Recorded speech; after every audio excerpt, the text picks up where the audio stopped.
वीर्यं च सर्वं यश्चाधितिष्ठति स्वर्यस्य च केवलं तस्मै ज्येष्ठाय ब्रह्मणे नमः। यस्य भूमिः प्रमान्तरिक्षमुतोदरं दिवं यश्चक्रे मूर्धानं तस्मै ज्येष्ठाय ब्रह्मणे नमः।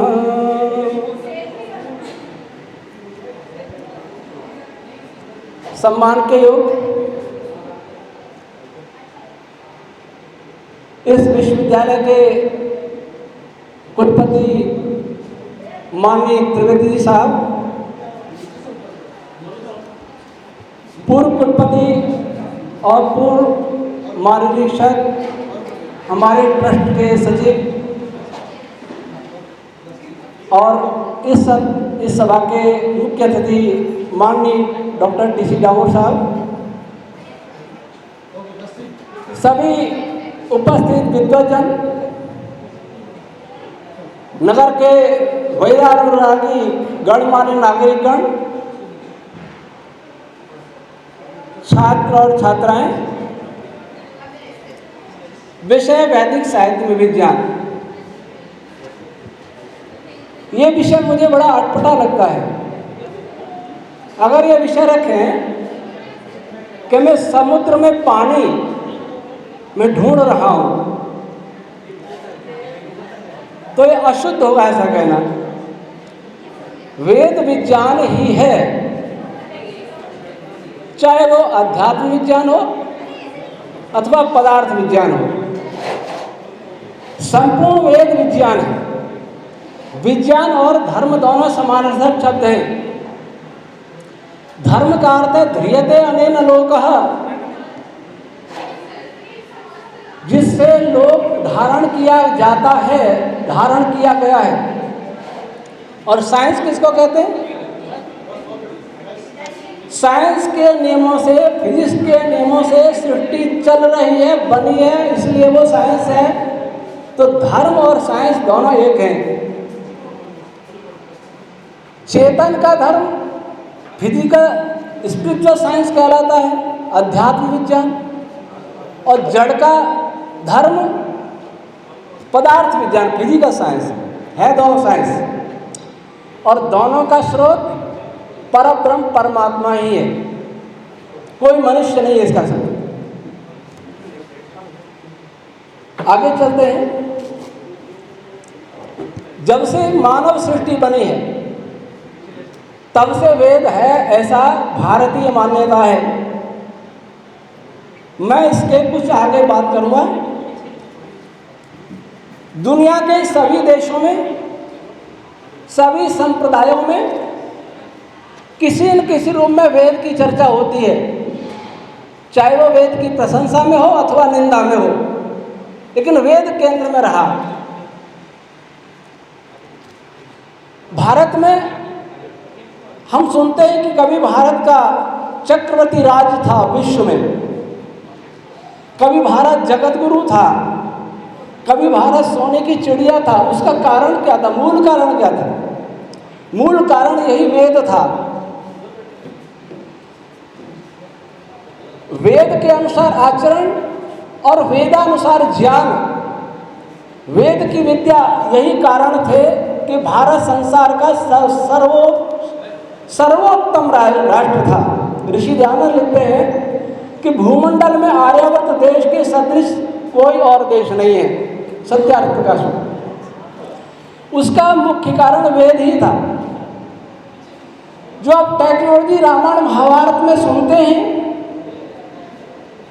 वो केवल कहानियां नहीं है। हमें कहानियां लगती है, लेकिन अमेरिका का एक विद्वान डेविड हेल्चर चिल्ड्रेस एंटी ग्रेविटी नाम की पुस्तक में जो भारत के प्राचीन विज्ञान का वर्णन करता है, उससे ऐसा लगता है कि हम भारतीय उसके विषय में कुछ नहीं जानते। आपने वाल्मीकि रामायण में पुष्पक नाम का तो नाम सुना? लेकिन क्या ये सुना कि अयोध्या में विमान था? रामायण में नहीं है। क्या ये सुना कि भीमसेन पांडव उनके पास भी विमान था? और ये दोनों ऐसे विमान थे कि वर्तमान किसी भी देश के पास ऐसा विमान नहीं है। क्या आपने ये सब सुना कि ये लोग भारत में विमान गगनयान हुआ करते थे, एक दूसरे से ग्रहों उपग्रहों और दूर तक सौरमंडल के बाहर जाने वाले विमान हुआ करते थे? क्या किसी ग्रंथ में सुना? डेविड हैचर ने कहां से लिखा? इसका अर्थ है कि हमारा साहित्य चोरी चला गया, हमें पता भी नहीं लगा। ये मैं छोटे मोटे साइंस की बात नहीं करता, मैं उस साइंस की बात करता हूं जो आज नहीं है। ये तो ही टेक्नोलॉजी की बात। संक्षेप में सूत्र में बात कहूँगा क्योंकि बहुत कुछ कहना है। मेरी जो थ्योरी है, सिद्धांत है, वो आपको नया लगेगा, इसलिए कुछ विस्तार देना पड़ेगा। सूत्र में कहूँगा प्रत्येक बात को। तो ये जो साइंस टेक्नोलॉजी भारत की थी, उसका आधार वेद ही था, मूल आधार वेद ही था। तो हमारे पास वेद था, भारत महाभारत के बाद इतना क्यों पिछड़ गया? क्यों आज हम वैदिक साइंस की बात करते हैं तो केवल आर्यभट्ट, बराहमिणी, भास्कराचार्य, ब्रह्मगुप्त से आगे नहीं बढ़ पाते? कहाँ गया वो साइंस वेदों का? महर्षि भारद्वाज का साइंस कहाँ है? महर्षि अगस्त्य का साइंस कहाँ है? महर्षि वाल्मीकि जी का साइंस का आपने कभी नहीं सुना होगा कि वाल्मीकि ऋषि विमान विद्या के बहुत बड़े वैज्ञानिक थे। आर्य समाज के विद्वान पंडित युधिष्ठिर मीमांसक जी ने बात लिखी कि ये विमान विज्ञान के बहुत बड़े विशेषज्ञ थे महर्षि वाल्मीकि। भारद्वाज जी के बारे में तो सुना है, लेकिन वाल्मीकि जी के बारे में ऐसा नहीं सुना। तो इन सब का आधार था वेद। अगर हम बात ये बताएं कि पहले ऐसे विमान थे जो आज नहीं है, तो उसके लिए क्या हुआ था? साइंस कांग्रेस मुंबई में 2015 में किसी वक्ता ने कह दिया महर्षि भारद्वाज जी के पास विमान था। विश्व के अनेक देशों के वैज्ञानिक और भारतीय वैज्ञानिक 200 हस्ताक्षरित पत्र दिया था कि झूठ बोल रहा, क्योंकि हमारा देश बौद्धिक गुलाम है, बौद्धिक दास। तो मैं ये बात कहता भी नहीं कि पहले ऐसे विमान थे, मैंने तो केवल संकेत दिया कि अमेरिका का व्यक्ति कहता है और हम नहीं कहते, हमें शर्म आती है। हम कहते तो हमारा उपहास किया जाता है, इसलिए मैं इतिहास की बात ही नहीं करता। मैं बात करता हूँ साइंस की, और वो साइंस अभी बता रहे हैं हम जो किसी के पास नहीं। वेद के विषय में कुछ मान्यता यह है कि केवल कर्मकांड का ग्रंथ है और ऋषियों का लिखा हुआ है। कुछ मान्यता यह है कि वेद ईश्वरीय है, कर्मकांड का ग्रंथ है, उस कर्मकांड से मोक्ष मिलता है। एक मान्यता यह है कि वेद ईश्वरीय है, ऋषियों का है, लेकिन विज्ञान भी है उसमें, विज्ञान के कुछ सूत्र भी हैं।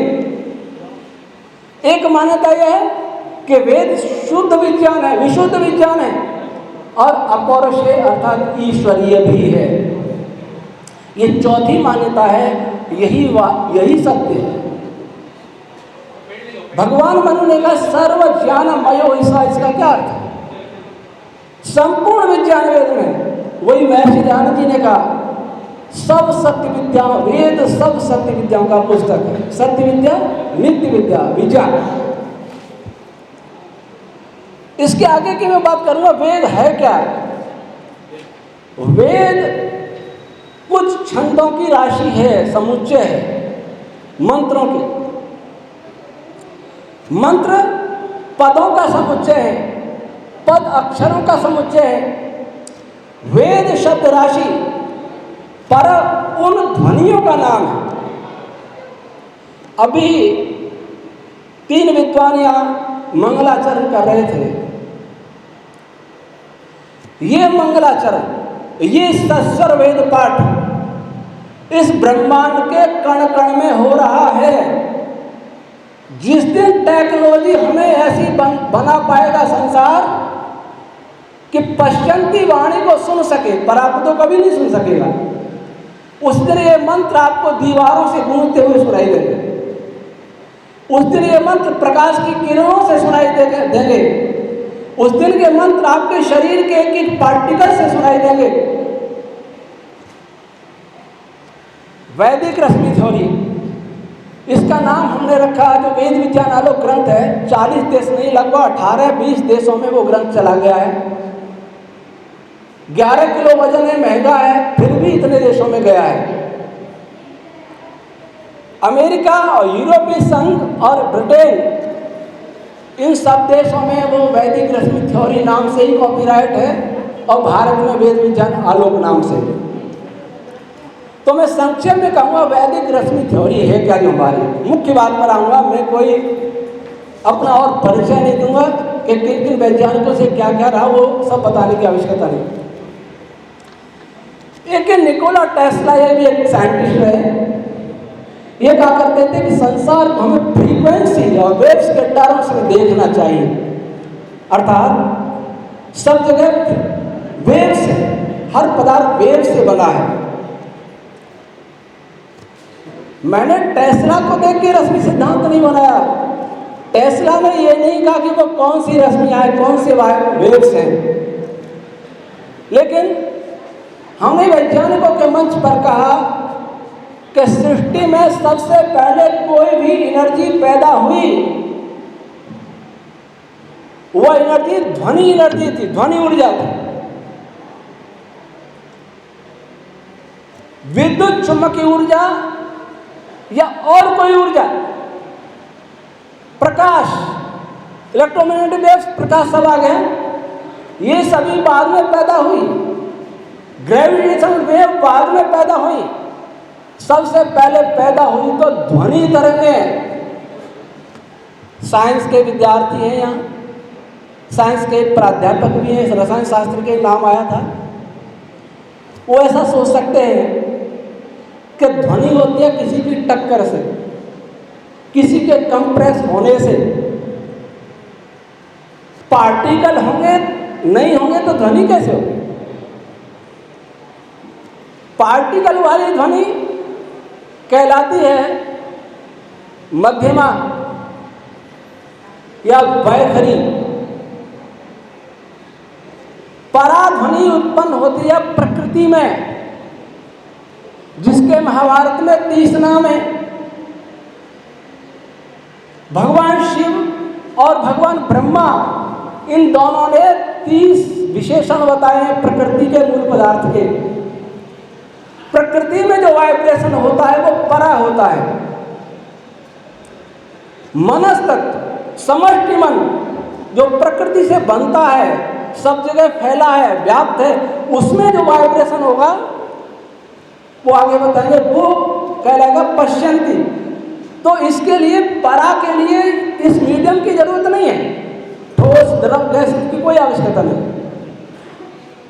अब वर्तमान साइंस कहां तक की बात करता है?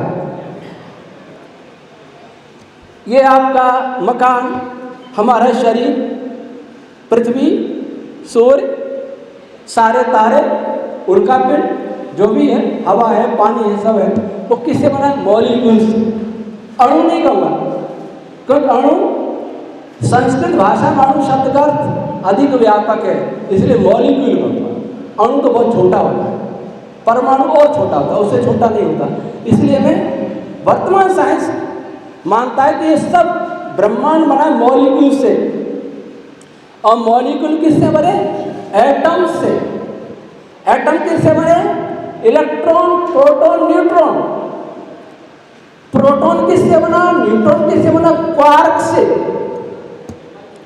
क्वार्क किससे बना? संसार में किसी को पता नहीं, किसी वैज्ञानिक को पता नहीं क्वार्क किससे बना, इलेक्ट्रॉन किससे बना। अब आप देखें, इनको साइंस क्या कहता है? Elementary particles. एलिमेंट्री का अर्थ क्या है? प्रारंभिक, उससे पहले कुछ नहीं। ये इतने सारे पार्टिकल एलिमेंट ही कहलाते हैं। हमारा निश्चित मत है कि एलिमेंट्री दोनों असमान नहीं हो सकते। अच्छा, मिश्री भी सफ़ेद दिखती है और नमक भी सफ़ेद दिखता है। एक नमकीन एक मीठा है, क्यों? दोनों के कंटेंट्स अलग अलग हैं, दोनों के कंटेंट्स अलग हैं, दोनों की रासायनिक संरचना अलग है, इसलिए अंतर है, नहीं तो अन्य अंतर होगा ही नहीं। एक उदाहरण दिया है, स्थूल उदाहरण। वैसे ही इलेक्ट्रॉन है एलिमेंट्री पार्टिकल, इसका एक एंटी पार्टिकल होता है पॉजिट्रॉन। एक में धनावेश होता है, एक में ऋणावेश होता है। इनमें क्या अंतर है? आप कहेंगे एक में धनावेश एक में ऋणावेश। मैं यही तो कह रहा था, मिश्री मीठी और नमकीन खट्टा, केवल ये अंतर थोड़ी है। ये अंतर का कारण क्या है? जैसे मिश्री और नमक की संरचना में अंतर है, वैसे पॉजिट्रॉन इलेक्ट्रॉन की संरचना में अवश्य अंतर है, इसलिए उनके गुण अलग हैं। सोने का एटम और चांदी का एटम, दोनों में अंतर क्या है? उनके अंदर इलेक्ट्रॉन प्रोटॉन न्यूट्रॉन की संख्या का अंतर है, इसलिए उनके गुण भी अलग हैं। तब इलेक्ट्रॉन और पॉजिट्रॉन में अंतर क्यों है? उनके अंदर भी कुछ है, उन दोनों में अंतर है, इसलिए वो अलग है। फोटोन, जो प्रकाश की किरण आ रही है, ये भी एलिमेंट्री, इलेक्ट्रॉन भी है एलिमेंट्री। इनमें अंतर क्या है? इनके अंदर कुछ कंटेंट्स हैं, अवयव हैं, इसलिए इनमें अंतर है। हम सब आप अलग हैं। क्यों अलग हैं? हमारे शरीर की संरचना में कहीं डीएनए में अंतर है, इसलिए स्वभाव अलग है। हमारे पूर्व संस्कारों में अंतर है, इसलिए हमारे स्वभाव और फल अलग हैं। बिना अंतर के समानता कभी नहीं हो सकती, और समानता में अंतर नहीं हो सकता। इसलिए इनमें से कोई भी एलिमेंट्री पदार्थ नहीं, जिनको फिजिक्स एलिमेंट्री कर रहा है, वो कोई भी एलिमेंट्री नहीं है। तब क्या है? इनके अंदर क्या है? इनके अंदर साइंस को नहीं पता, हम बताएंगे। एक बहुत बड़े साइंटिस्ट है, मैंने कहा, नाम नहीं लेता, ठीक नहीं लगता, कि फोटोन क्या है? एलिमेंट्री। मैं नहीं, फोटोन में 300 प्रकार की वैदिक रश्मियां हैं। 360 प्रकार की कह रहा हूँ, 360 नहीं है, संख्या ज़्यादा हो सकती है। 360 प्रकार की वैदिक मंत्र, वाइब्रेशन, आश्चर्य में पड़ गए। ये देखिए, हमारे यहाँ स्ट्रक्चर है, ये लिखा है क्वार्क, अप्रकाशित कण, फोटोन। आपने गुरुत्वाकर्षण बल का नाम सुना? ऐसे यहां से कोई पदार्थ उठाया और पृथ्वी कहते नीचे खींच रही है, ये भी पृथ्वी को खींच रहा है, ऐसा कहते हैं। इनके बीच में क्या है जो खिंचाव अनुभव कर रहा? क्यों गिरा नीचे? तो कहेंगे ग्रेविटेशन फोर्स है, पर फोर्स है क्या? कहते किसको है? कोई हाथ से खींच नहीं रहा है, कोई रस्सी से खींच नहीं रहा है, इसके बीच में क्या काम कर रहा है? पूरा मैकेनिज्म हमारे पास है कि इस पृथ्वी में से कौन कौन से छंद, त्रिष्टुप और पंक्ति और बृहति, 3 छंदों के मंत्र इसमें से उत्सर्जित हो रहे हैं और उसमें से भी हो रहे हैं। दोनों मिलकर के पदार्थ बना रहे हैं, वो है ग्रेविटॉन। और भी उसमें है, और लिखे हैं क्या क्या उसमें। आज विश्व के विज्ञान की क्वांटम ग्रेविटी बहुत बड़ी समस्या, अनसुलझी, कोई नहीं सुलझा नहीं पा रहा, वो सुलझती है यहाँ। सृष्टि चक्र, सृष्टि प्रलय बराबर चलता आ रहा है और चलता भी रहेगा। तो सबसे पहले क्या होता है?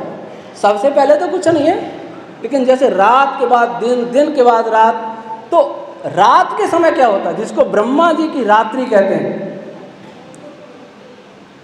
भगवान मनु जी ने जो एक श्लोक में बताया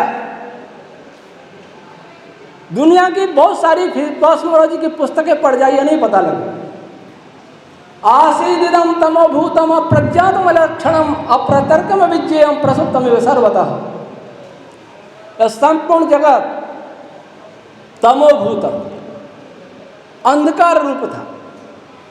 ऐसा अंधकार जो कहीं भी नहीं हो सकता सृष्टि में, प्रलय अवस्था में महाअंधकार। अप्रज्ञातम, ध्यान दीजिए, ऋषियों के एक एक शब्द का बहुत गंभीर अर्थ निकलता है। अप्रज्ञातम, ये नहीं कहा अज्ञातम, अप्रज्ञातम, जिसको ठीक प्रकार से कभी नहीं जाना गया। अज्ञातम होता जिसको नहीं जाना गया, अप्रज्ञातम जिसको ठीक प्रकार से नहीं जाना गया। कोई भी ऋषि मुनि ठीक प्रकार से नहीं जान सकता कि महाप्रलय की अवस्था क्या होती है। अप्रतर्क्यम, जिस पर कभी ठीक प्रकार से तर्क नहीं हो सकता। तर्क तो हो सकता है, ठीक प्रकार से नहीं, प्रकृष्ट रूप से नहीं। जाना तो जा सकता है, पूर्ण रूप से नहीं। अविज्ञेयम, अज्ञेयम नहीं कहा, अविज्ञेयम, उस अवस्था को विशेष रूप से नहीं जाना जा सकता। जाना तो जा सकता है, लेकिन विशेष रूप से नहीं जाना जा सकता। प्रसुप्तमिव, संपूर्ण पदार्थ सोया हुआ सर्वतः। बिग बैंग थ्योरी क्या कहती है? एक जगह इकट्ठा था, धमाका हुआ। और हम क्या कहते हैं? सर्वतः प्रसुप्तमिव, संपूर्ण पदार्थ सर्वत सोया हुआ विद्यमान था। अंतर है कि नहीं?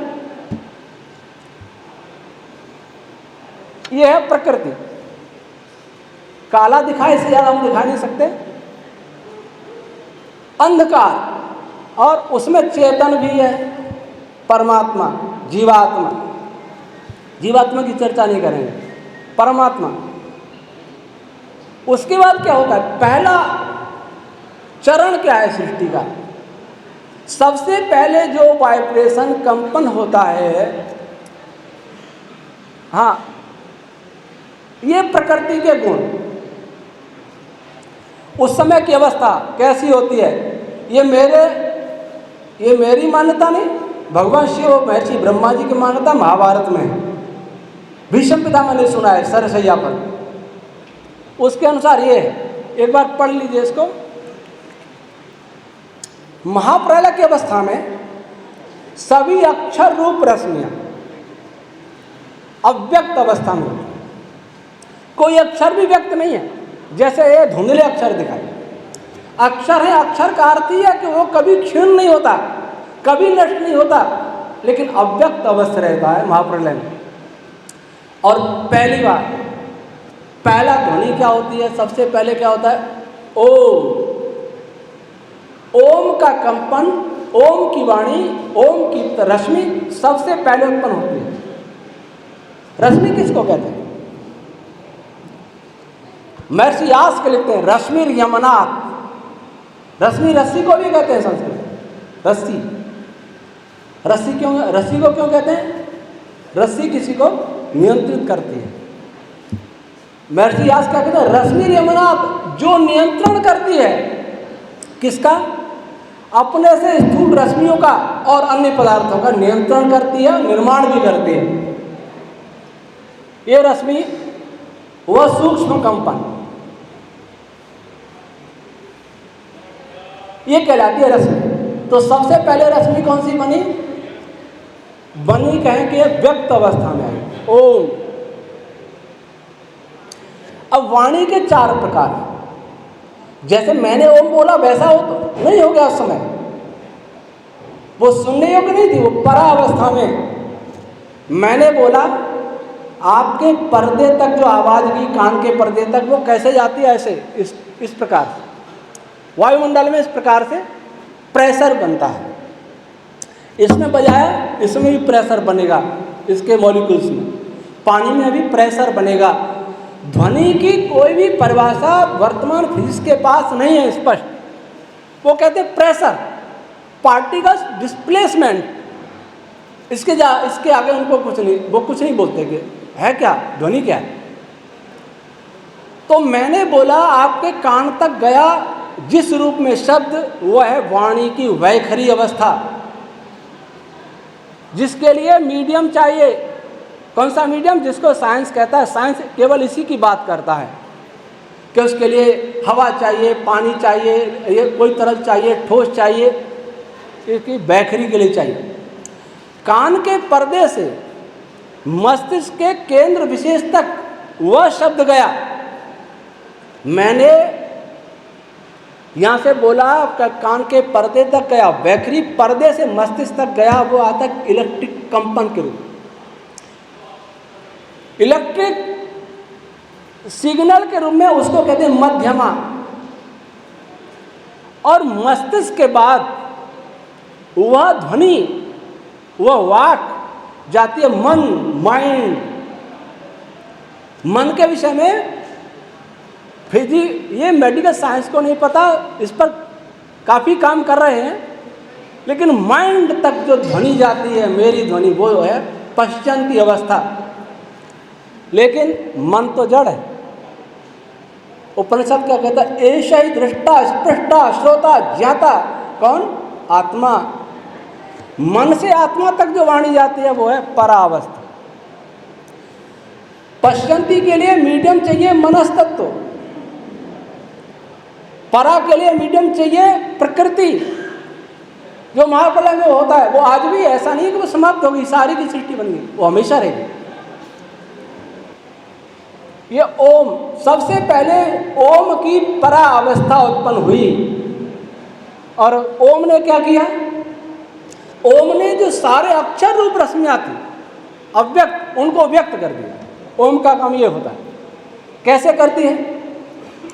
ये चित्र में देखिए ब्लॉक रखे, छोटा फिर बड़ा, उससे बड़ा, उससे बड़ा। एक व्यक्ति ने छोटे से को गिरा दिया, छोटे ब्लॉक को, वो दूसरे को टक लगाया, दूसरा तीसरे को लगाया, चौथे को लगाया, सारे ब्लॉक गिर जाएंगे। सूक्ष्म ऊर्जा बड़ी ऊर्जा को पैदा करती है, नियंत्रित करती है। घोड़े की लगाम, हाथ का जो आप बल लगा रहे हैं वो घोड़े की शक्ति को नियंत्रित कर रही है। मोटरसाइकिल की चाबी थोड़ी लगाते हैं, वो स्टार्ट करती है। आधुनिक साइंस कहता है बहुत बड़ा धमाका, इनफाइनाइट एनर्जी थी, हम कहते हैं जीरो एनर्जी थी, कोई एनर्जी नहीं। सबसे पहली एनर्जी ये होती। एनर्जी का मूल स्रोत क्या है? जड़ पदार्थ में कोई भी बल नहीं हो सकता, कोई भी एनर्जी नहीं हो सकती। एनर्जी कार्य करने की क्षमता, ये सारा बल चेतन का है। चेतन कौन? परम ब्रह्म, परमात्मा। ओम ईश्वर का क्यों नाम है? ओम नाम, आप सोच रहे होंगे कि शायद ईश्वर तो है ही नहीं, ये रश्मि ही है। ऐसा नहीं है। ईश्वर का ओम नाम इसलिए है क्योंकि ये रश्मि ही केवल ऐसी है ओम जिसका केवल ईश्वर से ही संबंध रहता है, ईश्वर से ही नियंत्रित होती है। जैसे यूनिवर्सिटी के वीसी सबको नहीं देखते, ऊपर से श्रृंखला चलती है, परमेश्वर से श्रृंखला चली ओम रश्मि, और ओम रश्मि अगली रश्मियों को पैदा भी करेगी, नियंत्रित भी करेगी। आज मैं जो बोल रहा हूं, मेरी जो आवाज जा रही है, उसमें भी ईश्वर की भूमिका है ध्वनि पहुंचाने में। मैंने बोल दिया शरीर जीवात्मा है वो अलग है, जीवात्मा बोल रहा है, लेकिन जो क्रिया हो रही है जीवात्मा के रहते हो रही है, लेकिन जो साइंस के नाम में जो काम कर रहे हैं वो परमात्मा के। तो ओम ईश्वर से ही सीधे नियंत्रित है, इसलिए इसलिए इस रश्मि का नाम है ओम। अब ये कैसे व्यक्त अक्षर हो जाते हैं? जैसे कंप्यूटर की स्क्रीन पर कोई अक्षर नहीं है, सब अव्यक्त अवस्था में। जैसे आप दबाएंगे एक एक तो व्यक्त होते जाएंगे। ओम रश्मि ने ऐसे कर दिया सब। एक कंप्यूटर चालू हो गया प्रकृति में, जब सृष्टि पैदा होती है ओम रश्मि की परावस्था एक साथ संपूर्ण प्रकृति में उत्पन्न होती है, उसी अवस्था का नाम है काल, सक्रिय काल। काल सूक्त है अथर्ववेद में, और काल को ईश्वर का पुत्र कहा है। क्यों कहा? पुत्र पिता से पैदा होता है, ईश्वर से पैदा होने वाली, सीधी पैदा होने वाली रश्मि है ओम।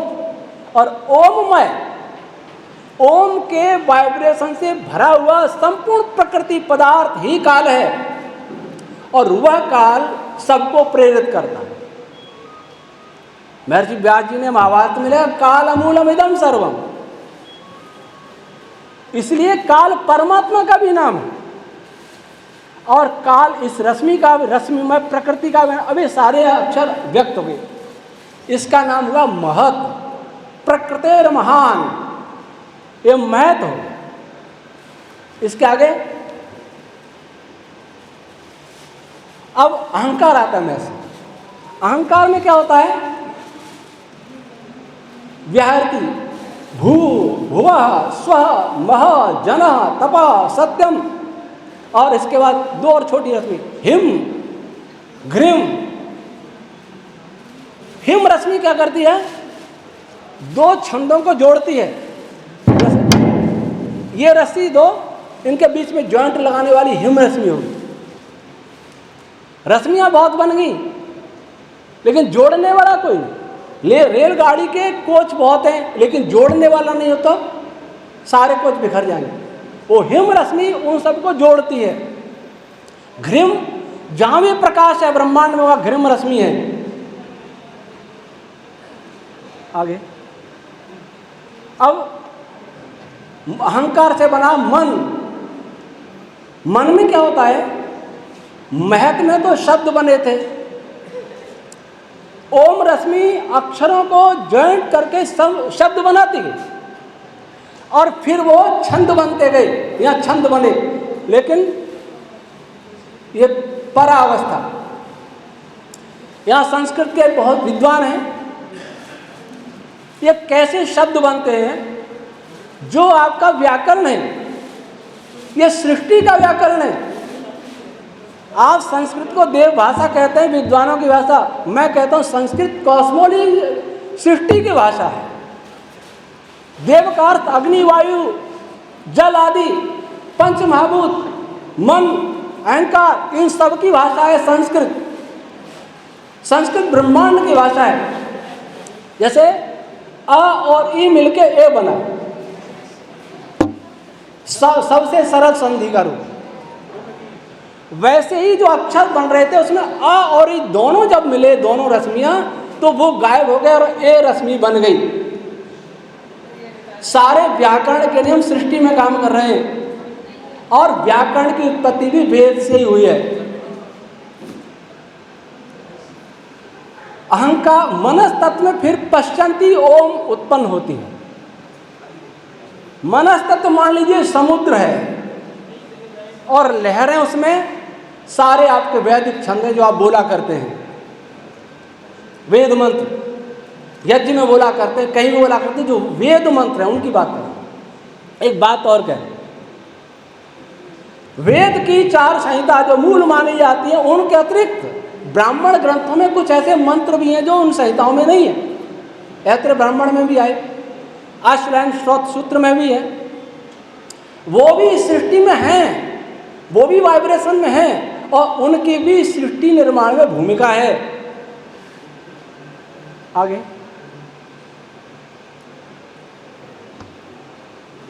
पहली जनरेशन, पहली पीढ़ी, भू भुवा वही पश्चिम की अवस्था में सब प्रकट होंगे। दूसरी सूत्रात्म वायु, व्याहृतियों के बाद सबसे पहले बनता है सूत्रात्म वायु रश्मियां। सूत्रात्म वायु नहीं हो तो संघनन की प्रक्रिया नहीं होगी। आपने महाप्रयोग सुना होगा, 2012 में जिनेवा में महाप्रयोग हुआ था, जिसमें 8000 इंजीनियर और वैज्ञानिक काम कर रहे थे। भारतीय टीम के हेड TIFR में प्रोफेसर थे, Tata institute fundamental research Mumbai. मैंने उनसे पूछा कि हिग्स मास के कारण, हिग्स बोसोन के कारण मास आए, तो हिग्स में मास कहाँ से आया, कोई उत्तर नहीं। खैर, तो सूत्रात्मक हिग्स बोसोन के कारण ये लोक नहीं बने, लोक बने सूत्रात्मक वायु के द्वारा बंधे होने के कारण। संघनन की प्रक्रिया, कंडेंसेशन की प्रक्रिया सूत्रात्मक वायु से उत्पन्न होती है, सबसे ये सबको बांधे, और उसके बाद उत्पन्न होता है धनंजय रश्मि, फिर प्राण अपान व्यान आदि। आप कहेंगे रश्मि नहीं है ये, मैं अपने मन से नहीं कह रहा, भगवान व्यास जी महाराज कहते हैं प्राण कंपनात्, ब्रह्मसूत्र में देख लीजिए। और तैत्तिरीय ब्राह्मण प्राणा रश्मय, प्राण रश्मियां हैं।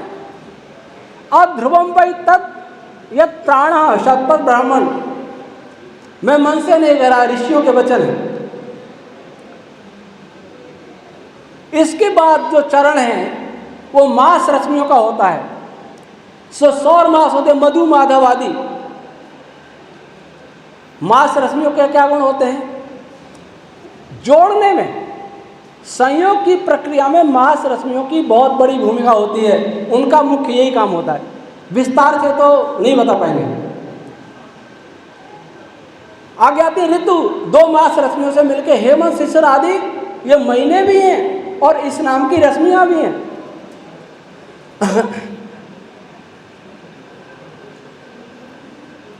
छंद रश्मियां जो बहुत सारे पदों से मिलकर बनती हैं, वो छंद रश्मियां। उनमें भी ऋक यजु साम 3 प्रकार की रश्मियां, तीनों के अलग अलग गुण हैं। आपने ऐतरेय ब्राह्मण कर पढ़ा हो तो एक प्रकरण आता है, भूलोक को तपाने से ऋग्वेद पैदा हुआ। भूलोक को तपाने से ऋग्वेद पैदा होता है, द्युलोक को तपाने से सामवेद पैदा होता है, और अंतरिक्ष को तपाने से यजुर्वेद पैदा होता है। क्या अर्थ है? सबने अनुवाद कर दिया। ब्राह्मण ग्रंथ और वेद अनुवाद के लिए नहीं है, व्याख्या के लिए है, भाष्य के लिए। अनुवाद होना भारतवर्ष से वैदिक विज्ञान के लोप का प्रमुख कारण है। और अनुवाद करने में रूढ़ प्रणाली का ही, यौगिक प्रणाली जो महर्षि यास्क ने बताई थी वो चली गई, गायब हो गई। महर्षि यास्क की बात क्या करें, महर्षि यास्क के निरुक्त ग्रंथ करने में भी, निरुक्त के लगभग 9-10 भाष्य होंगे मेरे पास। उन्होंने, जिन यास्क ने यौगिक प्रणाली की देन दी संसार को वेद समझने के लिए, उनके निरुक्त का भी स्वयं रूढ़ अर्थ कर डाला है सबने। यह कितनी बड़ी विडंबना है। हमने निरुक्त शास्त्र का पूर्ण यौगिक अर्थ किया है और वो 2000 पृष्ठ में छपेगा, और उसमें ऐसा साइंस है जो वर्तमान में नहीं है। वेद विज्ञान अलग और निरुक्त शास्त्र छपेगा, इन दोनों का भाष्य। अगर सरकार हो साथ तो भूमंडल के साइंस को बदल देगा, न केवल साइंस को, सोशल साइंस को भी। वो यहां नहीं चर्चा कर पाएंगे। फिर आए गायत्री आदि, ये छंद पैदा हो। प्राण मास ऋतु के बाद ये उत्पन्न होती है, पर गायत्री भी कई प्रकार की होती है। चलिए, अब कहेंगे छंद क्या है? मैं नहीं कह रहा, प्राण वही छंदांसी। छंद प्राण है, प्राण छंद है। छंदांस वही वाक और छंदांसी छादना। महर्षि व्यास कहते हैं छंदांसी आच्छादन करने से छंद कहलाए। अच्छा, छंद किसका आच्छादन करते हैं? मैंने गायत्री मंत्र बोला, किसका आच्छादन किया? छंद पदार्थ का नाम है। पदार्थ आच्छादन कर रहा है। पानी की बोतल है, इसके चारों बृहती रश्मियां हैं। इस सृष्टि में जो भी आकारवान पदार्थ हैं वे बृहती रश्मियों और सूत्रात्मक वायु, इन दोनों के मिश्रण से इनका आकार बना है। इसकी परिधि में होते हैं साहब बाहर। तो छंद चाहे वो कोई भी छंद हो, बृहति आया, ये सारी सृष्टि का आच्छादन कर रहे हैं। गायत्री छंद सब आच्छादन कर रहे हैं। अब गायत्री भी 8 प्रकार की, त्रिष्टुप भी 8 प्रकार का, दैवी, याजुषी, बृहति, जो आकाश है ना, आकाश, साइंस वाले भी हैं विद्यार्थी हैं, कुछ उनकी बात भी कर दूं, ये साइंस ही है। वैसे ये दुर्भाग्य है कि साइंस वाला इसको नहीं समझता और संस्कृत वाला साइंस को नहीं समझता। दोनों दूर खड़े हैं, मैं दोनों को पास में ला रहा हूं। मैं चाहता हूं कि जो वेद पाठ आपने किया, इस वेद पाठ की उपयोगिता केवल कर्मकांड में नहीं होगी। जब हमारा विज्ञान है, आपके वेद पाठ की उपयोगिता होगी विश्व के सबसे बड़े लैब सर्न में होगी, भारत की बड़ी बड़ी लैब में होगी कि इस ध्वनि का क्या प्रभाव है। ये प्रभाव नहीं कि हमारे मस्तिष्क पर अच्छा प्रभाव पड़ता है, हमारी स्मरण, मैं इसकी बात नहीं कर रहा। प्रकाश पर क्या प्रभाव पड़ता है, ध्वनि, चुंबक पर क्या प्रभाव पड़ता है, विद्युत पर क्या प्रभाव पड़ता है, पार्टिकल्स पर, ये प्रभाव रिसर्च का विषय होगा अगर वैदिक रश्मि थ्योरी पर काम हुआ तो। दैवी, हाँ दैवी की बात कर रहा था। ओम स्वयं दैवी गायत्री है, एक स्वर हो वो दैवी गायत्री। और स्पेस की बात कर रहा था। साइंस वाले जानते होंगे कि बहुत बड़ा कोई तारा हो, उसके पास में स्पेस सिकुड़ जाता है, कर्व हो जाता है। इसको कहते हैं general relativity of Einstein. Einstein की जनरल रिलेटिविटी है। स्पेस सिकुड़ता है। मैंने बहुत वैज्ञानिकों से पूछा, भाभा में, टाटा में, कई यूनिवर्सिटी में, स्पेस होता क्या है पहले तो ये बताइए। जब मुझे यही पता नहीं स्पेस क्या होता, तो सिकुड़ना कैसे जान लिया मैंने कि सिकुड़ गया। सिकुड़ेगा वही जो किसी से बना है, जिसकी कोई संरचना है। ये बोतल सिकुड़ जाएगी, इसकी संरचना है, इसकी संरचना नहीं होती तो मैं कैसे भी सिकुड़ता बोतल को। और बोतल फिर क्या होती, किसको नाम बोतल देता, कल्पना में चल रहा है। याजुषी, जो याजुषी छंद है, उनसे स्पेस बना है।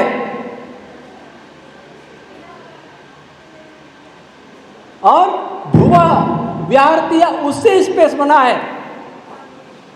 स्पेस का पूरी संरचना हम बना सकते हैं। कैसे, उसकी एक एक यूनिट होती है। यहाँ तो इतना समय नहीं होगा जो बताएंगे हम। अब इसमें भी अलग अलग, जैसे गायत्री मंत्र है, 23 अक्षर हैं, एक अक्षर कम हुआ तो निश्चित गायत्री, और एक बढ़ गया तो भूरी गायत्री। बढ़ने से कोई स्वराट गायत्री, विराट गायत्री, और एक वैसे ही 24 अक्षर में गायत्री, 5 प्रकार हो गए।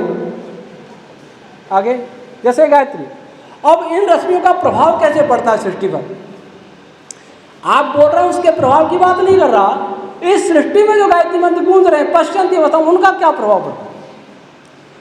एक तो हर मंत्र का देवता होता है। देवता किसको कहते हैं? जो मंत्र का प्रतिपाद्य विषय है, ये कहते हैं ना देवता। लेकिन उस सृष्टि में जिस मंत्र से, जिस छंद से जो पदार्थ सबसे अधिक प्रभावित होता है, वह उसका देवता कहलाता है। जैसे गायत्री मंत्र का देवता क्या है? सविता। तो ये छंद इस सृष्टि में सविता को सबसे अधिक प्रभावित करता है। सविता विद्युत सविता है, प्राण सविता है, वायु सविता है, इनको प्रभावित करता है, इसलिए इसका नाम देवता है सविता। इसका ऋषि विश्वामित्र। विश्वामित्र क्या है? सांख्य में आरण्य कहता है वाग्मय विश्वामित्र। ये परा ओम वाक है, वही विश्वामित्र है, उसी से गायत्री छंद की उत्पत्ति होती है। ऋषि रश्मियों का नाम है। पृथ्वी वाले ऋषि की बात नहीं कर रहा, मैं उन ऋषियों की बात कर रहा हूं जिनसे छंद पैदा हो रहे हैं। मनुष्य पैदा ही नहीं हुआ, पृथ्वी आदि लोग, गैलेक्सी पैदा ही नहीं हुई, उस समय भी छंद थे, छंदों से ये सब बने। तो विश्वामित्र नाम की रश्मियां, विश्वामित्र विश्व का मित्र।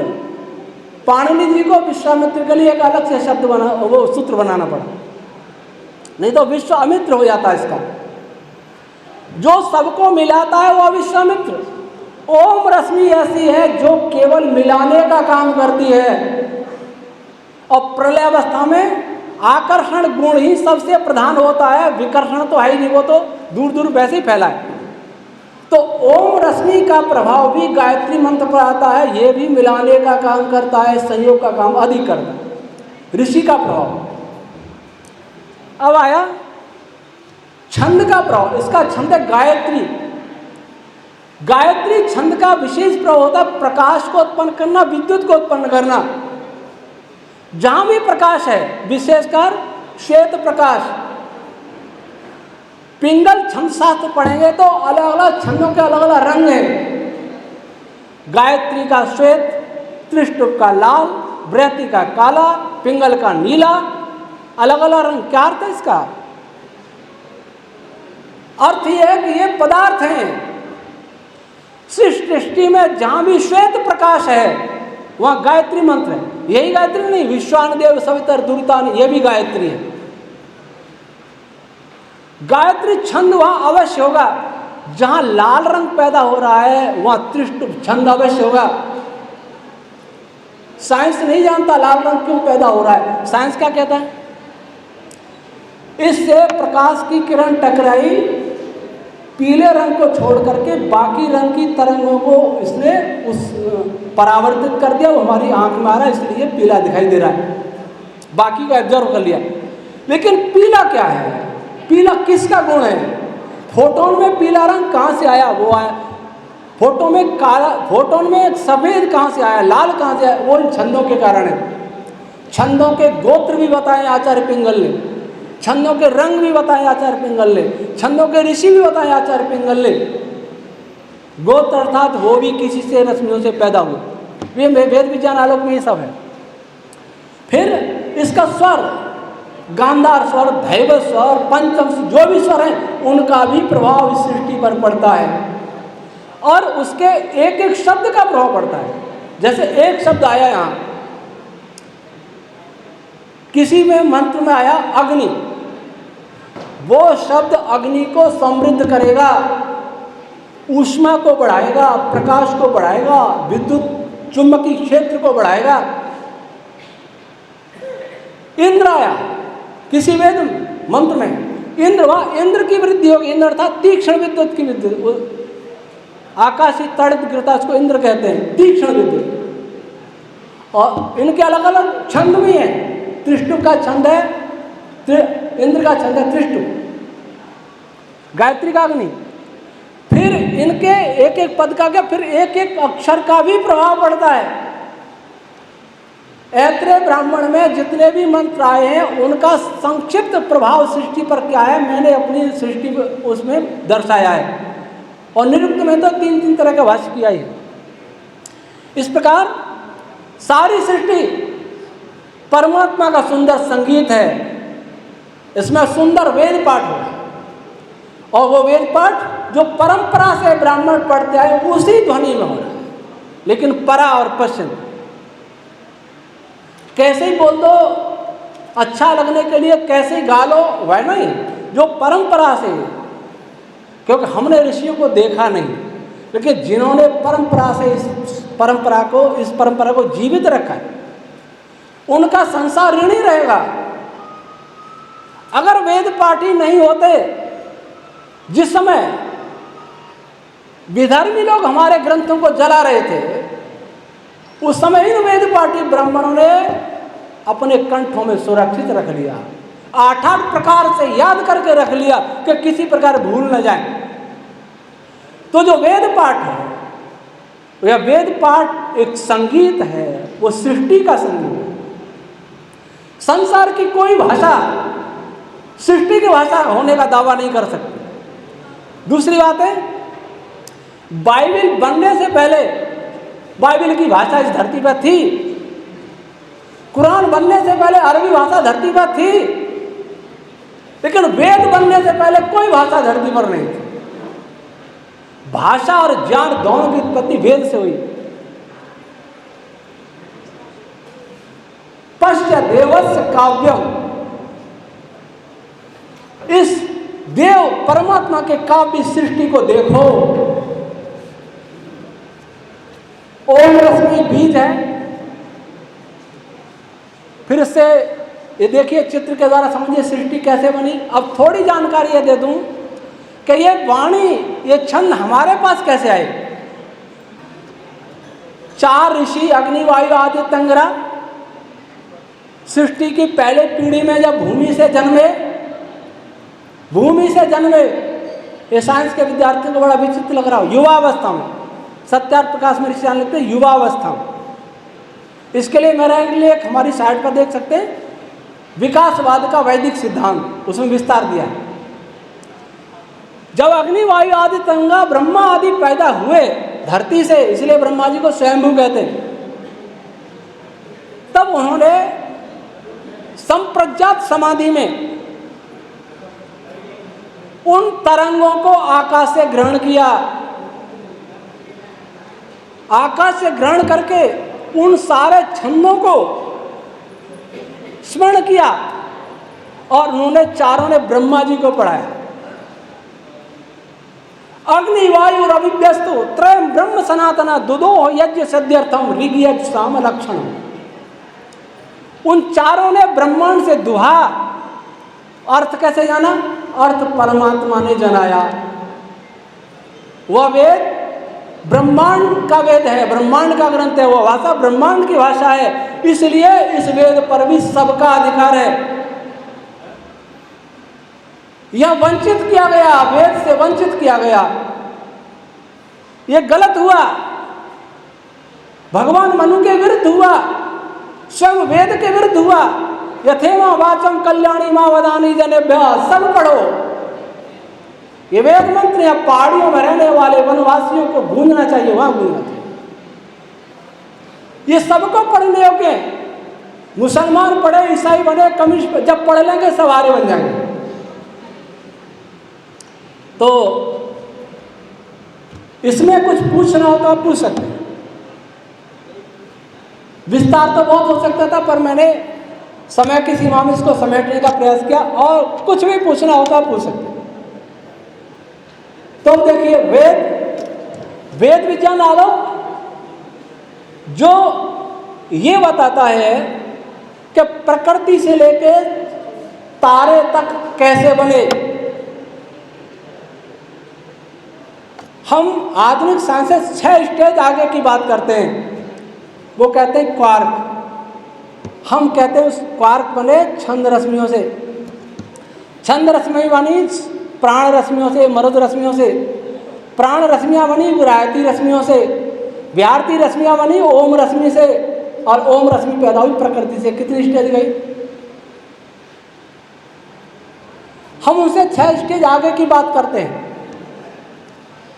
अब वेद के पदों को, वेद मंत्रों के यौगिक पद अर्थों को न समझने से क्या भ्रांति हुई? ऐत्रेय ब्राह्मण में 6ठा अध्याय का शायद 7वां खंड है, पशु शब्द उसके टुकड़े करने की बात कही। आचार्य साण का भाष्य देख लीजिए आप उठा के, किसी का भी देख लीजिए। और 31वें अध्याय में क्या अर्थ किया है कि उस पशु के 26 टुकड़े करो। यौगिक अर्थ न समझने से क्या हुआ? विनाश। और 26 टुकड़े करके ब्रह्मा को दो, उद्गाता को दो, होता को दो, यजमान को, यजमान की पत्नियों को दो, बांटो, और केवल ब्राह्मण को ही दो, दूसरे को मत दो। पशु को मारे भी ब्राह्मण, मारने जन्मना ब्राह्मण, और मारने वाला ब्राह्मण नहीं है तो उसको न दो, ब्राह्मण को दो। ये दुर्गति किसने की? इसके आधार पर संसार में बलि प्रथा प्रचलित है। किसी का दोष नहीं है, हमारे पूर्वजों का दोष। जिस भारत ने दुनिया को ज्ञान विज्ञान और आचरण की शिक्षा दी थी, उसी भारत ने मांसाहार भी सिखाया। और इसके पीछे और भी कारण हो सकते हैं कि ये भाष्य कर इनको ऐसा समझाने वाले भी कोई बाहर के तत्व हों जो वैदिक संस्कृति के विरोधी हों। सुने सेब का आख्यान आता है ऐत्रेय ब्राह्मण में, सुना है? सुने सेब का आख्यान आपने ये सुना होगा कि ये जो म्लेच्छ देश मानते हैं अरब आदि, ये म्लेच्छ देश हैं और विश्वामित्र के 50 पुत्रों को उन्होंने देश निकाला दे दिया था। वो कहानी लंबी हो जाएगी, पर मैं कह रहा हूं कि उसमें नरबलि का भी विधान कर दिया। पशु का अर्थ सूर्य है, संवत्सर पशु है, पशवः संवत्सर, जिसमें इन्होंने 26 टुकड़े किए, उसमें मैंने सूर्य के 26 रीजन बताए हैं। उस रीजन में ये है, उस रीजन में है, उस रीजन में ज़्यादा हीट है, उस रीजन में विद्युत चुंबकीय फील्ड ज़्यादा है, और वैज्ञानिक प्रयोग करके देख लें। मैं पहले बताऊंगा यही है। अभी हम टीवी के माध्यम से घोषणा करने चाहते हैं कि हम क्या क्या बताने वाले हैं। आगे आने वाला साइंटिस्ट ये न कह दे हमने खोज की। एक वैज्ञानिक से हमने कहा स्पेस में मास होता है, साइंस वाले हैं सोच भी नहीं सकता, वो तो कहते फोटोन में मास नहीं होता, स्पेस में भी मास होता है, चार्ज भी होता है। ये वैदिक साइंस। पशु सूर्य का अर्थ भी है, पशु का अर्थ छंद भी है, पशु का अर्थ प्राण भी है। कहाँ कैसा अर्थ करना है, भगवान व्यास क्या कहते हैं, प्रकरण सह, प्रकरण के अनुसार अर्थ करो। लेकिन एक बार और बता, प्रकरण को समझना साधारण बात नहीं है। ऐत्रेय ब्राह्मण शुरू हुआ, पहली खंड का है। अग्नि पहला देवता, अवम और विष्णु परम। इसमें प्रकरण कहां से लाओगे? इससे पहले तो कोई बात ही नहीं आई, पहली लाइन ही है। वेदार्थ करने के लिए, ब्राह्मण ग्रंथों का अर्थ करने के लिए प्रकरण शुरू कैसे होगा, ये फिर अपने मस्तिष्क के ऊपर है कि इसके यह अग्नि का अर्थ क्या करें, उसका तरीका। इसलिए इसका क्या कर दिया सबने, अग्नि पहला देवता और विष्णु अंतिम देवता। अर्थ क्या हुआ इसका? ये देखिए कि ब्राह्मण ग्रंथ क्या है। ब्राह्मण ग्रंथ वेद के व्याख्यान ग्रंथ हैं। इसका क्या अर्थ हुआ? इसका अर्थ हुआ कि जो वेद में है वही ब्राह्मण ग्रंथ में भी होगा। वेद बात करे सृष्टि की, ब्राह्मण ग्रंथ बात करे पशु मारने की, तालमेल नहीं है। अगर आपके पास कोई भी मतलब गीता है, गीता की व्याख्या करेंगे तो कहानी थोड़ी आएगी उसमें, चित्रकला थोड़ी आएगी इसमें, भूगोल थोड़ी आएगा उसमें। जो गीता में श्लोकों में वही तो आएगा। जो वेद के व्याख्यान ग्रंथ हैं, ब्राह्मण ग्रंथ, ब्राह्मण लिखे इसलिए थे, पहले वेद से वेद को समझा जाता था, किसी ग्रंथ की आवश्यकता नहीं थी, व्याकरण की नहीं, निरुक्त की नहीं, ब्राह्मण ग्रंथों किसी की भी नहीं। जब समझ में आना बंद हो गया, सात्विक भाव, सात्विक बुद्धि कम हुई, तब ऋषियों ने ब्राह्मण ग्रंथों की रचना की। परंपरा से आ रहे थे, लिपिबद्ध बाद में हुए। तो ब्राह्मण ग्रंथ उन्हीं के लिए हैं जो वेद से वेद को नहीं समझ रहे थे। अब वेद से वेद को नहीं समझे, उनके लिए ग्रंथ बना हुआ है। उसमें बता दें पशु बलि, तो वेद कहाँ गया? उसमें बता दें अग्नि पहला देवता, विष्णु अंतिम देवता, वेद कहाँ गया? इसका अर्थ क्या रहा? तो ब्राह्मण ग्रंथ का अर्थ करने से पहले हमें सोचना पड़ेगा कि वो ब्राह्मण ग्रंथ का विषय क्या है। मेरे से कहा गया ऐत्रेय ब्राह्मण का विषय है सोमयाग। आप क्या कर रहे हैं? साइंस कहाँ से आ गया? मैंने बिल्कुल सोमयाग है। लेकिन सोम किसको कहते हैं? सोम कहते किसको है? एक शब्द के अनेक अर्थ होते हैं, यही तो हमारी भाषा की विशेषता है। अग्नि का कितने अर्थ हैं? ब्राह्मण ग्रंथों में सैकड़ों निर्वचन है अग्नि, संदर्भ। निरुक्त काल ने भी निर्वचन दिए हैं। अग्रणी भवती, क्या अर्थ हुआ इसका? जो अग्रणी होता है वो अग्नि है। इस भौतिक पदार्थ में देखें तो विद्युत अग्रणी है, चुंबक अग्रणी है, प्रकाश अग्रणी है और ऊष्मा अग्रणी है। ऊष्मा नहीं होगी तो सृष्टि नहीं बनेगी। आदि भौतिक में देखें तो, व्यवहार में देखें तो राजा अग्रणी है, गुरु अग्रणी है, माता पिता अग्रणी है, इसलिए वे भी अग्नि है।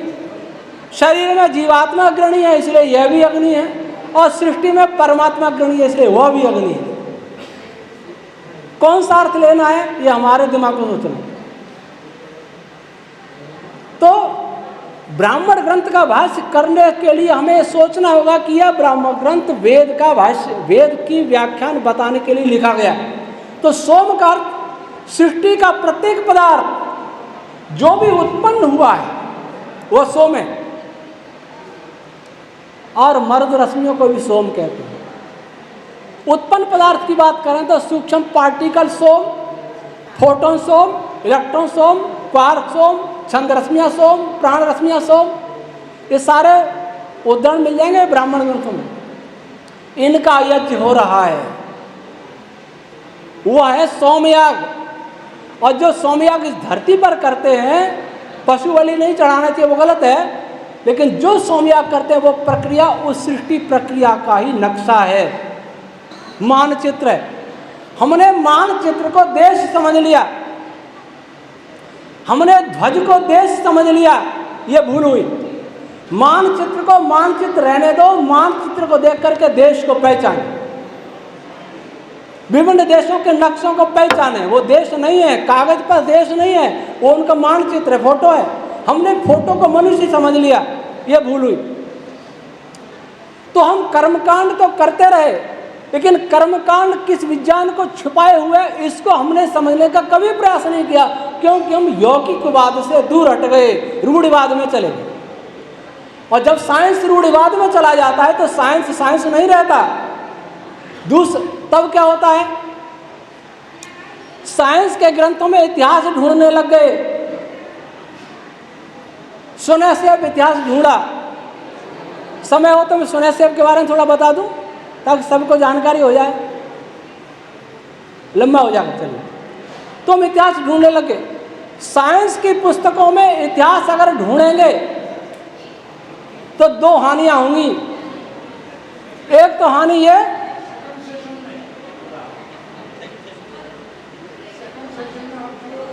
नहीं सेकंड तो हम नहीं करेंगे, सोचते हैं जाना है। हाँ, ये सूत्र बता दें, ये जितनी प्रक्रिया समझे, साच प्रशासन, वो सारी प्रक्रिया उसके प्रशासन में ही होती है। कौन? ब्रह्म। तो ठीक है, इसके परिचय के लिए परिचय वैदिक भौतिकी पुस्तकें पढ़ें। तो मैं इतना कह रहा था, विज्ञान की पुस्तकों में इतिहास ढूंढेंगे तो दो हानि होंगी। हम गलत इतिहास प्रस्तुत करेंगे, वो हो रहा है। अहिल्या उद्धार, गलत इतिहास जोड़ा गया वाल्मीकि रामायण। अब बताइए, श्री राम की महिमा बताने के लिए एक ऋषिका की महिमा को धूल में मिला दिया, देवराज इंद्र की महिमा को धूल में मिला दिया। इंद्र सूर्य का नाम है और अहल्या रात्रि का नाम है। अहन का लय होता है जिसमें वह रात्रि अहिल्या है। शतपथ ब्राह्मण अहिल्या जार इंद्र के लिए कहा है, इतना ही शब्द है, उससे कैसी कहानी गढ़ी हम मुंह दिखाने लायक नहीं। देवराज इंद्र, अप्सराओं में नाचती रहती है देवराज इंद्र के, यही देवराज थे क्या? जिन देवराज इंद्र से तुलना भगवान श्री राम की होती है, उपमा देखिए वाल्मीकि रामायण में, कोई वीर योद्धा है उसकी तुलना ये इंद्र के समान पराक्रमी। इंद्र ऐसा जो अप्सराओं के साथ नाचता है। अप्सरा है अप्सु सरंती, जो अप्सु अंतरिक्ष में गतिमान होती हैं। सूर्य की किरण ही अप्सरा है और उन किरणों से घिरा हुआ सूर्य ही इंद्र है। अहिल्याजार जो रात्रि को जीर्ण करता है। रात्रि को कौन जीर्ण करता है? दिन करता है, सूर्य करता है, इसलिए सूर्य इंद्र है। तो बात तो शतपथ ब्राह्मण ने इतनी कही थी कि सूर्य है वो रात्रि को जीर्ण कर देता है। इन दो शब्दों को लेकर ऐसी कहानी बनाई। विश्वामित्र और वशिष्ठ ऋषि को लड़ा दिया नंदिनी गाय के कारण। कैसे ऋषि हुआ करते थे? ये सारे हमारे इतिहास के नाम पर कलंक हैं। वेदों के आख्यानों को, ब्राह्मण ग्रंथों के आख्यानों को नहीं समझने का परिणाम है। और ऐतिहासिक ग्रंथों में मिलावट हुई, द्रोणाचार्य ने अंगूठा काट लिया, ये मिलावट। श्री राम ने शंभु का वध कर दिया, ये मिलावट। अब इसकी व्याख्या मैं नहीं करूँ, लंबा हो जाएगा, पर मैं इसके विषय में कोई पूछना चाहे पूछ सकता है कि कैसे मिलावट है। सीता जी को वनवास दिया, ये मिलावट, किस किस प्रकार से विनाश किया। और आपकी भी गलती रही, आपने वेद को अपने अंदर किसी को नहीं पढ़ाना, शूद्र कान में डाल दे, सुन ले तो कान में शीशा डाल दो।